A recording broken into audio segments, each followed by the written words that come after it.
ataques deste sábado em Israel. Para você que chega agora, Israel foi bombardeado e atacado por homens armados na manhã de hoje, pelo horário local, segundo autoridades do país. O ataque surpresa já é considerado um dos maiores sofridos pelo país nos últimos anos. A gente acompanha imagens, inclusive, que chegam de Israel, mostrando a movimentação das equipes de segurança nas ruas do país, logo depois, instantes depois desse bombardeio e, em alguns pontos do país, a fumaça, o fogo, os resultados das explosões.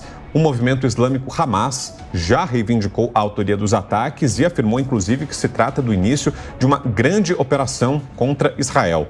Um alto comandante militar israelense diz que foram 5.000 foguetes lançados a partir da faixa de Gaza, num ataque que, repito, surpreendeu Israel. Foi um ataque surpresa lançado pelo Hamas e, segundo as primeiras informações, há mais de 20 mortes, mais de 500 pessoas feridas. Olha aí, veículos em chamas depois de serem atingidos pelos ataques. Impressionantes, Paula, as imagens. E o alto comissário das Nações Unidas para os Direitos Humanos pediu a suspensão imediata da violência em Gaza. Pelo menos 22 israelenses foram mortos no ataque, além de mais de 250 feridos, segundo o Serviço de Ambulância de Israel. Líderes mundiais condenam o ataque do Hamas contra Israel neste sábado. Entre eles está a presidente da Comissão Europeia, Ursula von der Leyen, o presidente da França, Emmanuel Macron, o chanceler da Alemanha, Olaf Scholz, e o ministro das Relações Exteriores da Itália, Antonio Tajani. A gente conversa agora com o Nelson Kobayashi para a gente continuar falando sobre esse assunto, né, Kobayashi? Sábado muito difícil ali para o povo israelense que acordou com esses bombardeios, áreas mais ao sul de Israel, principalmente falando. A gente conversou ali com uma moradora, uma pessoa que está ali em Israel neste momento, e ela fala sobre o barulho dos bombardeios, né, como eles acordaram assustados. Conversamos também com o professor Marcos Vinícius, que comentou com a gente que não se sabe a resolução dessa guerra, quando que ela acontecerá, que ainda é uma incógnita, não é mesmo, Koba? Em Paulo, a gente tem acompanhado as manifestações do primeiro-ministro israelense, Netanyahu, dizendo que haverá uma reação sem precedentes, ou seja, há um movimento de reação e que indica para uma guerra. Aliás, ele mesmo diz isso, né, entre aspas, de que está em guerra, estamos em guerra, é o que ele diz. Ou seja, a gente pode acompanhar, a partir de agora, uma reação não só do Estado israelense, mas também de países que se compadecem com essa situação em apoio a Israel neste conflito histórico de tantos anos, décadas, né, gerações que enxergam este conflito acontecendo, em especial ali na faixa de Gaza e, infelizmente, com tantas mortes. Os números que só vêm subindo a partir de cada notícia que chega.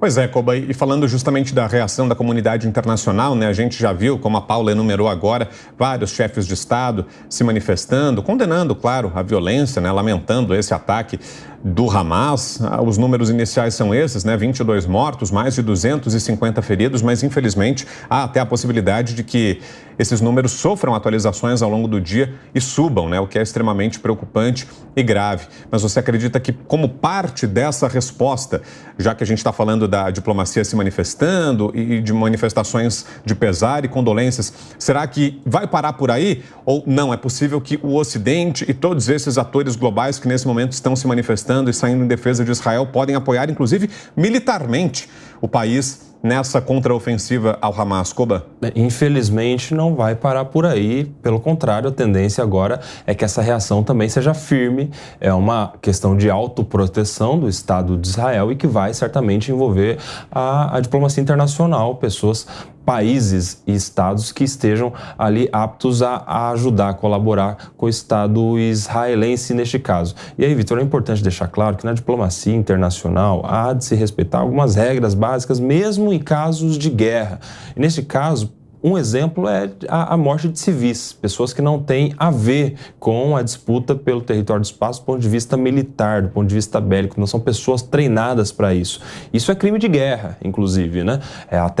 Nós temos casos parecidos sendo discutidos na guerra da Rússia contra a Ucrânia. Por isso mesmo é que o presidente Putin tem aquela questão envolvendo o Estado russo no Tribunal Penal Internacional. Porque mesmo em situação de guerra é necessário que haja respeito a questões básicas, como não matar inocentes e não destinar os seus mísseis, as suas investidas em ambientes que não estão preparados para a reação no ambiente bélico militar. E neste caso nós temos visto que foi um ataque de surpresa, inclusive. Há quem diga que a inteligência de Israel tenha falhado por não ter se precavido a esses ataques. Mas a ideia agora, a projeção, infelizmente, é de uma reação, e uma reação firme, segundo as palavras do próprio primeiro-ministro israelense, a esse ataque contra Israel. Já se fala em falha na inteligência ali das forças de Israel mesmo, né, Koba? Agora a gente conversou com o professor Marcos Vinícius, inclusive, eu e o Brau aqui. Eu quero saber de você, Kobayashi, qual você acha que vai ser a reação do presidente Lula neste momento? Ele que teve uma participação ativa entre a guerra e a Ucrânia ali, dando declarações aqui do Brasil. Você acredita que ele vai dar alguma declaração ainda hoje? Vai se manifestar? Vai ter uma participação também em relação à sua fala? Vai dar um depoimento?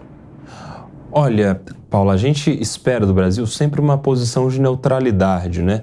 Mas, claro, condenando os ataques indevidos, como neste caso. Então, o que se espera do Brasil neste momento é que condene o ataque ao Estado de Israel. É o que o presidente Lula deve fazer. Não necessariamente deve se envolver na guerra, deve mandar militares, mantendo aquela posição clássica do Brasil de ser um país neutro em prol da pacificação dos estados. Mas é importante que o Estado brasileiro, assim como tantos outros já têm feito, se posicione de uma maneira a condenar o ataque contra Israel. E isso precisa ficar claro, um posicionamento firme do Estado brasileiro contra esse ataque a Israel.